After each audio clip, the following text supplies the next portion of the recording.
We are getting to the end of the year, and as most years, what I like to do to close things out is talk about a lot of my favorite products. Some of them are new to me, some of them are not. I'm doing this video a little bit differently than I have done in the past. The first time I did this, I did my favorite drugstore and my favorite high-end product for each different category. I felt like my collection got a little bit too big for that to be enough for me. So last year what I did is I just took all of my favorites and I talked about them all, and it was a bit chaotic. So this year what I'm going to do is I'm going to split this video into two. So this video, I'm going to talk about my favorite drugstore products. I know that line is a little bit hard to draw. For me in this video, what I mean by drugstore product is things that are typically pretty easily available, things you can buy at drugstores, department stores, places like Ulta or on Amazon, and then they're all going to be under $15. Next week's video, I will be talking about my favorite high-end products, so definitely come back to check that out if you want to see that. If you are new to my channel, hi, my name is Lena and welcome to my bathroom.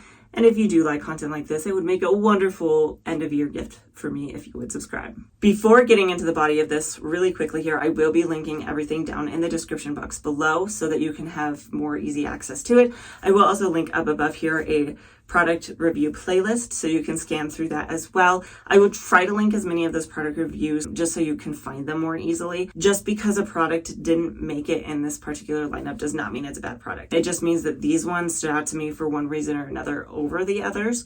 Sometimes it's as simple as the smell of a product or the consistency of a product, or maybe it was a good product, but it just didn't stick in my mind for one reason or another. One more note before I move on. If I don't comment on it, you can assume that these products are sulfate-free, silicone-free, paraben-free, all the things free. I will comment if they have those things that a lot of people are trying to avoid in them. Moving through this in the way that makes the most sense to me, we're going to start off in the shower. So we're going to be talking about shampoos. The first one that I recommend, which is kind of a good general use shampoo, one that you can use pretty frequently without it stripping your hair and leaving it feeling dry, is the African Pride Olive Miracle Anti-Breakage Moisturizing and Detangling 2-in-1 shampoo. I would not recommend using this as a 2-in-1. I still recommend following it up with a conditioner. However, what that means is that it's not going to leave your hair feeling stripped. Your hair still feels pretty healthy and moisturized after using this, even though it has a sodium C14-16 olefin sulfonate in it, which is a more clarifying surfactant. I have found that I can use this wash day after wash day without my hair feeling really dry, without my scalp feeling really dry. Just to top it all off, my favorite thing about this product, it's only like $4 at Walmart. Now, if we're talking about a clarifying chelating shampoo, this one is a little bit more difficult just because they don't tend to be as budget friendly.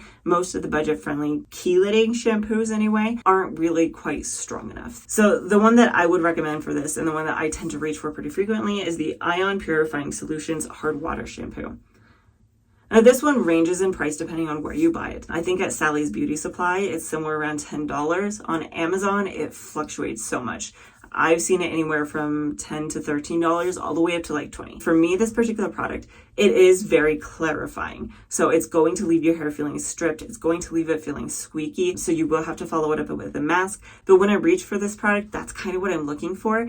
It's typically because I feel like my hair needs everything stripped out of it. So I really like this product, and I have actually rebought this once already. Now, something I talk about a lot, I tend to get a really itchy, dry scalp because I live in a very dry environment here in Colorado. So the products that both my husband and I agree on that we both really, really like and we keep reaching for are the Derma E Scalp Relief products. So I have the Scalp Relief Shampoo as well as the Scalp Relief Conditioner. When it comes to more budget-friendly products, these are the ones that I will continue to rebuy. They leave both of our scalps feeling nice and fresh and not quite so itchy. Each product tends to range around $10. It just depends.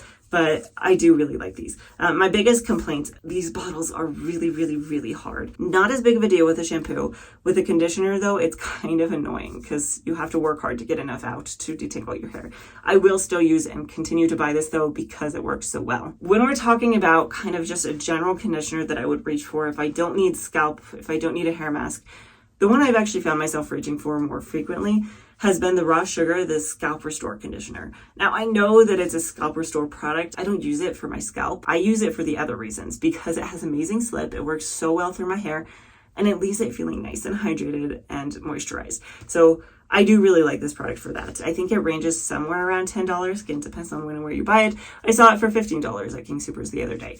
But then I looked on Amazon and it was closer to $10. So Moving into bond building. Bond building has become cheaper. You can find bond building products for drugstore prices. The first one that I have here is the Not Your Mother's Bond Building Curl Talk Conditioner. I like that it's a conditioner, so I can just use it like a conditioner. Even as just a normal conditioner, I still really like this because it has good slip and it leaves my hair feeling really nice and healthy and moisturized. You only have to leave it in for 2 to 3 minutes, and it's not super expensive. It's something like $8. This one you can get at a few different places. I think you can get at Walmart and Target. You can also get all of these bond building products at Ulta. I also do really like and recommend the Not Your Mother's Bond Building Mask. Similar price to the other one. This one you can only buy at Ulta, so which one you buy is probably going to depend on what you live close to. But I do like this because as a mask, you don't have to leave it on forever. It says in the instructions only to leave it on for 5 to 10 minutes. Again, it works really well through my hair. It has really good slip, and it leaves my hair feeling very hydrated and moisturized. Maybe you don't necessarily feel like you need those bond building powers. You just want a hair mask that's moisturizing. The one that I tend to reach for in this category is the Mayo Rosemary Mint Strengthening Hair Mask. It does supposedly encourage hair growth. That being said, I like this product because it has really good slip. Not only that, but this particular product does smell good, as well as it leaves my hair feeling nice and moisturized.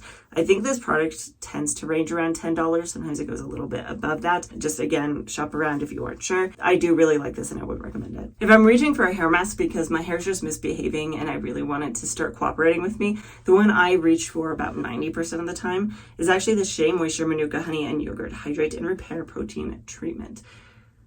This has been my holy grail. I've rebought it a couple of times now. It's somewhere typically around $10 to $11, and it always just works really well for me. This always fixes any problems I have. The protein in it is not super high, but it does have protein in it and is just enough to give me that boost that I typically need. Moving into leave-in conditioners. If you have been around for a while, you already know this, but I don't tend to use a lot of leave-in conditioners. They over-moisturize my hair and they lead me towards needing to do a hair reset like I did last video. So I really don't reach for them often. When I do, it's for other purposes and they have to be lightweight. So what I mean by that is I grab things like the Not Your Mother's Curl Talk Leave-In Conditioner. The reason I reach for this one, it's really lightweight.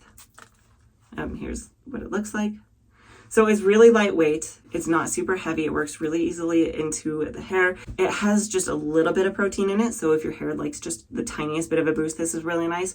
But the other big benefit of this has heat protectant in it. So if you don't want to have to do yet another step to your routine, add a heat protection to your hair, then this is a good option, especially because cheaper heat protectants, more drugstore friendly ones, do tend to have silicones as their heat protectant.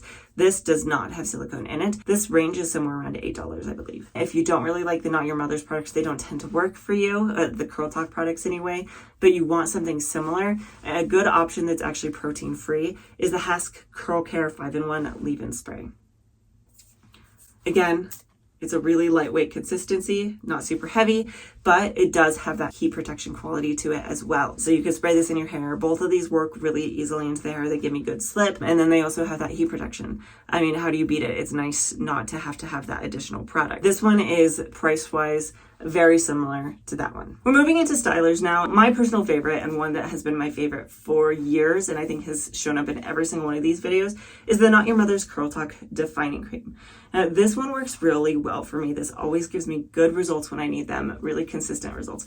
They have changed the formula recently, so if you were someone who this hasn't worked for you in the past, it leaves your hair feeling kind of dry, you could try the new one. I did a video where I talked about the differences between the two a while back, so I will make sure to link that for you. This just gives me really good clumps and really good definition, as well as it's pretty affordable. It's kind of in the $8 range. The thing that I like the most though about the Not Your Mother's Curl Talk line, they're very available. At least with the stylers, when we're talking about available stylers that you can just go buy almost anywhere, you can find these in most places. I've seen them in grocery stores and drugstores and department stores. It does have protein in it, and like I said, I do know that a lot of people find this don't work for them. An alternative would be the Hask Curl Care Curl Defining Cream. I do really like this one as well. It does always give me really good results, really nice definition, really good clumps. It is protein free, which is really nice. That being said, this is a hard one. I like the Hask Curl Care line, but they become more difficult to find. I think you can still get this at Walmart for something like $8. You can buy it online as well. You can buy these on Amazon. I think the price tends to be a little higher on Amazon, or you can buy like 2 for $16. So they're still $8 a piece, but you have to buy 2 of them, which is kind of a bummer. But I still recommend this and I still do really like it. Moving on to curl activators. I've talked about these in the past. I've done a couple different curl activator battles. The reason that you might like these or you might prefer them over curl creams. Not all curl creams are going to give you hold on their own. A lot of them will. I've done a lot of curl cream battles where I talk about that. One that I know consistently, that I have found anyway, that will give you hold is curl activators. So they give you a lot of that moisture you might be looking for with a little bit of hold as well. Most of them have PVPs, copolymers, polygloss, things like that. My personal favorite has actually changed. My new favorite is actually the Cream of Nature Argan Oil Curl Activator. I tried this for the first time like a month or so ago. I fell in love. On Amazon, it's typically somewhere between $5 and $7. It's a very large bottle. You don't need a ton of it, so it's going to last me forever. I personally really like the smell. It's kind of a more spicy smell. This gives me really good clumps, really good definition, and really good volume. So yes, I do need to try this one with a gel to see how that works, but I would still recommend this even without one. If you're someone who is sensitive to scents, I still do really like curl activators and I would recommend them to you. And the ones I would recommend would be the Cantu curl activators. Now, I did compare all 4 of these. I like all 4 of them for different reasons. Some of them, the price, the original ones, and the avocado are more like $4 and you can find them in stores.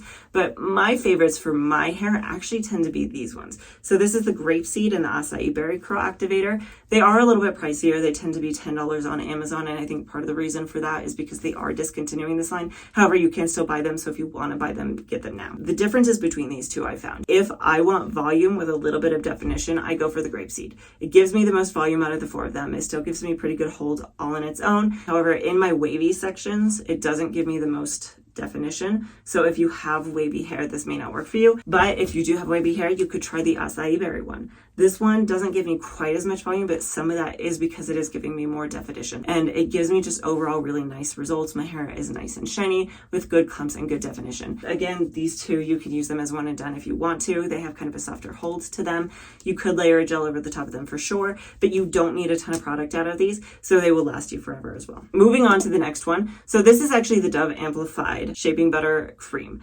I would not consider this a butter because it's just not that thick. If you tilt it back and forth, it's runny, which is why I also don't know if I would consider this a cream. I actually almost wonder if this is more of a custard. It's kind of a similar texture to a custard. Now, first thing I have to say right off the bat here is they are discontinuing the Dove Amplified line. They are, however, making a Dove Crown line. In that crown line that they have, they've taken a lot of the products from the Amplified line and just change them over packaging wise. Unfortunately, it does look like they are discontinuing their gels, which is kind of weird. They do still have the Shaping Butter Cream. So this is now just called the Dove Crown Shaping Butter Cream. I don't know exactly what the price of this one was, maybe somewhere like $8 to $10. I have found that for me, this gives me really good clumps, really good definition, and it just works really well for my hair. I can use this as a one and done product. However, this does have a silicone in it. Third ingredient is dimethicone. So if you are someone who is trying to avoid silicones, this or the alternative crown one would not be for you. Talking about custards, when we're talking about things that are actually labeled a custard, I have a lot of favorite custards because pretty much every custard works really, really well for me. However, I had to pick a favorite for this one. So the one that I chose was the Cantu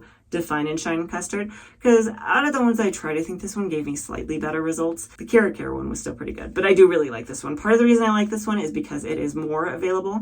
You can buy this at more places. You can buy it at Walmart, you can buy it on Amazon. The other reason is this is only like $4, so it's really affordable. If you don't know what a custard is, they're a really good one and done product. Their main goal is to help give you definition, but they do also tend to give you some hold to them. A lot of them will also have PVPs in them, and if they don't, then they will have a lot of film forming humectants that will still give you some hold. And then they do have ingredients in them that are slightly moisturizing, so that it's not a blast of moisture, it's just a little bit. So if you're like me and you tend to have problems with over moisturization, a curl custard could be a really good option. They do also tend to make your hair really nice and shiny, and this definitely does that. Products that are kind of similar and fall into the similar category for me would actually be foams. So I really like a hair foam. Now, if you don't know the difference really briefly between a hair foam and a hair mousse, hair foam comes in a pump and is typically more watery. A hair mousse comes in an aerosol bottle that you typically have to shake. You have to turn upside down to dispense, and it comes out more like a shaving cream mask. Best description I could come up with. Foams are really nice because they do tend to have moisturizing aspects to them, but nothing really extreme. They do have light to medium hold. So when we're talking about my favorites, when it comes to budget products, this one. This is the Lotta Body Wrap Me Foaming Mousse. You can tell I've used it a lot partially because my daughter likes it because it's blue. Also, it's only $4 on Amazon, so it's really affordable. Gives me really good clumps, really good definition, And like I said, it does give me some medium hold. So I really like this. You could definitely layer a gel over the top of this if you wanted to, but it works all on its own for me, and I would recommend this. Now, one that actually did take me by surprise that I want to touch on because I do really like it is the TGIN Rosewater Curl Defining Mousse. Again, it says mousse, but it's in a foam consistency and bottle and things like that, so I'm putting it in the foam category. This product does range a little higher. It's more like $10. This actually really surprised me. The first time I tried it, I kind of went meh. I didn't think it was really doing that much for me. And then I tried it on its own. And I realized that all the things I liked about that wash day were actually this product. It wasn't the other products, it was this one. So what this does for me is it gives me really good clumps, really good definition, and it gives me the volume. That's my favorite thing about it, is the volume. I would actually like to do this with the gel and no leave-in conditioner to see what it does. So let me know if you want to see that. The one thing I do want to comment on this one is it does have an ingredient in it called hydroxypropyl dimethicone copolymer. That is a water-soluble silicone. So don't let the dimethicone in it scare you. It's going to wash out with a shampoo, I promise. Talking about hair mousses, again, not your mother's Curl Talk hair mousse. I know I talk about Curl Talk a lot. Part of that is because it is so available. That being said, they do work really well. They are relatively affordable at $8 per product pretty much for all of them in the Curl Talk range. And this is a really nice, good mousse. This one is one of the few out of the line that doesn't have a protein in it. So if you are protein sensitive, you might still find this works for you. I still really like it. Another one that I do still like, the Curl Care Curl Enhancing Mousse from Hask, is still a really good mousse. I've used this a couple times and every time I use it, I do like it. Also protein free. This one's a little harder to find for sure, but I think it's about the same price, about $8 if you can't find it. Now, if you aren't on the foam or the custard or the mousse train like I am and you want a good old-fashioned gel, my favorites, I have two. The first, again, Not Your Mother's Curl Talk Sculpting Gel. This has been a long time favorite for me. I bought several of these over and over again. It just is a good basic general gel that works wonders for me. It does have a keratin amino acid in it, so it does have a little bit of protein. I highly recommend it. Again, very available, about $8. But if you don't like that one, or it doesn't work for you, or on the other side, maybe you need something with a little bit more humidity protection, we have the Twist by Ouidad Weather Up Gel. It has a lot of ingredients that are going to help defend against frizz and humidity. I really liked it the couple times I've tried it. It works really well. It's a nice, easy formula to work with. The one thing I do want to comment on any products by Twist, if you are curious about them, they're all only available on Amazon now, and they tend to range in price pretty drastically. And I don't just mean product by product. I mean, each product will go up and down in price just depending on the day. So I think I bought this product for like $6, but then last time I looked, it was like 15 or 16. So if you do want to buy this, just kind of wait for the price to go down and then snatch it up. But it is still a really good product and I would recommend it. The final hair product. So this is the Twist Curl Rain Multi-Use Miracle Oil. Again, same story as that one. I think I bought it for something like $6, but I know that it changes price daily. It's a really good oil. It works pretty well for me. It does its job. It seals my hair. It works really well at the end of each routine. I would recommend this one. I am going to try to get a couple of other more budget-friendly ones because the ones that I've used in the past that I always swear by are all discontinued now. So I will be experimenting with more of these. So thank you to anybody who dropped a comment on that last video, giving me some ideas. I'm going to keep this outro pretty short here because that video was long enough as it is. So if you want to see the high-end product favorites, I will definitely be posting that next week. So like and subscribe if you want to see that. If you want to see how I style my hair today, I actually tried a brand new product. I'm working on another product battle. So come back in 2 to 3 weeks. I don't intend to take a holiday break, but I may unintentionally, so we'll see. Anyway, if you want to see either one of those videos, subscribe, hit the notification bell so you see when they come out. And other than that, I do post a brand new video every single Friday, almost every single Friday. Not every single Friday, most Fridays. I am also on a second YouTube channel if you have not had enough of me. My twin sister and her husband have a tabletop RPG game, and I joined their game pretty recently. Every subscription means a lot to us, and hopefully I will see you next time.